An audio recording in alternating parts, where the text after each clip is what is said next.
I could have titled this video, Experimenting with Pewter, because that's what this video is really about, experimenting.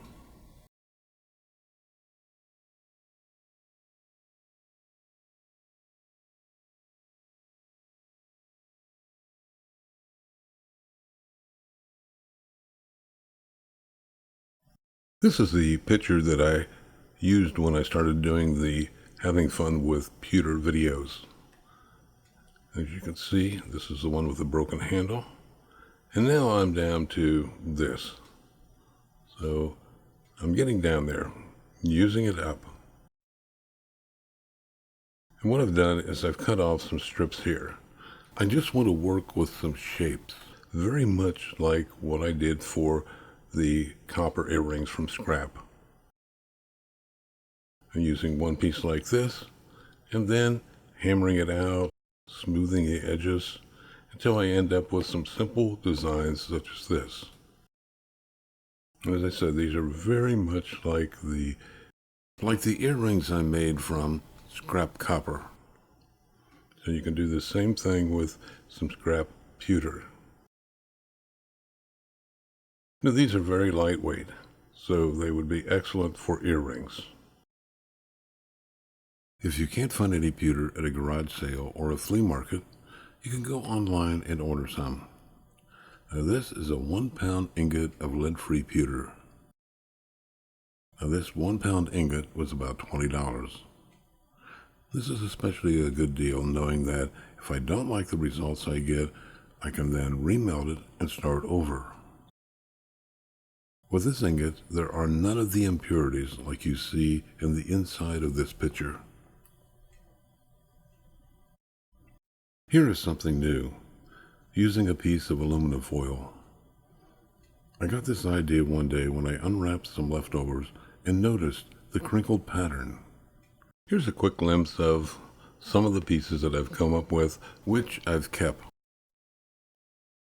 This is a 1/4 sheet of aluminum foil. What I have here is some car wax. I'm going to spread that on the aluminum foil. The idea here is so that the pewter doesn't stick to the aluminum foil. I'm sure there's lots of other things that you could use so that the pewter wouldn't stick, but I just happen to have this wax handy, so I thought I'd give it a try, and it does seem to work. I'm sure there's other things that would work as well. Heating the pewter up in the ladle,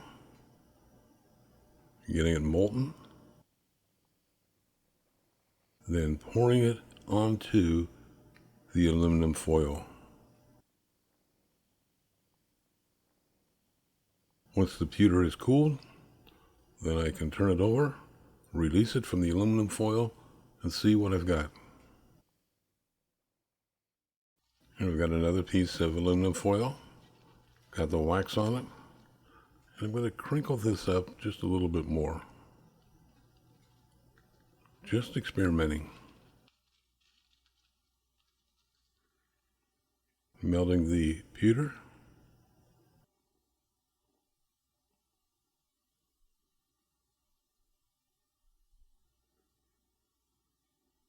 Pouring it right on that crinkly aluminum foil.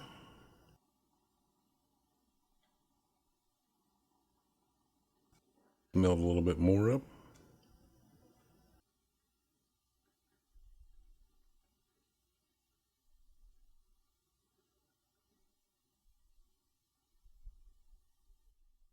Oops, too much.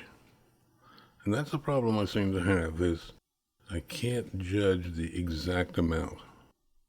And maybe if I was doing this all the time, I'd get much better at it. Just repeating the same thing. And as you can see, I've got the one I did before is cooling. And it is important that these cool. They don't release real well. Once they're cool, they do seem to release quite well. Although I've had a few that did not release, pulled some of the aluminum foil with it.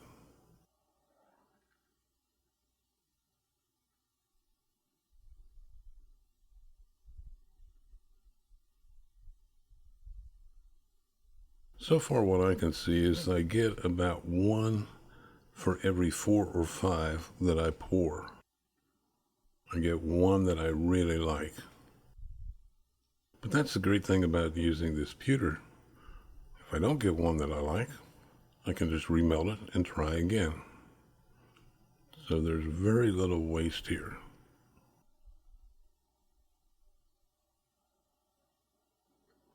For this one, I'm going to try something just a little bit different. Kind of got this bunched up into a little boat so that it has sides on it. And we'll see if that makes a difference.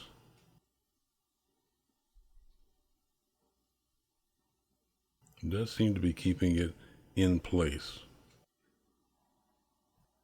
For all the ones that I've done and the ones that I've kept, this is perhaps my favorite because it really picked up the pattern of the aluminum foil. But I think these others are quite nice. So this is something that you can do that just doesn't cost very much money. You can have a lot of fun and you can see what happens. And I'll look forward to seeing what you come up with.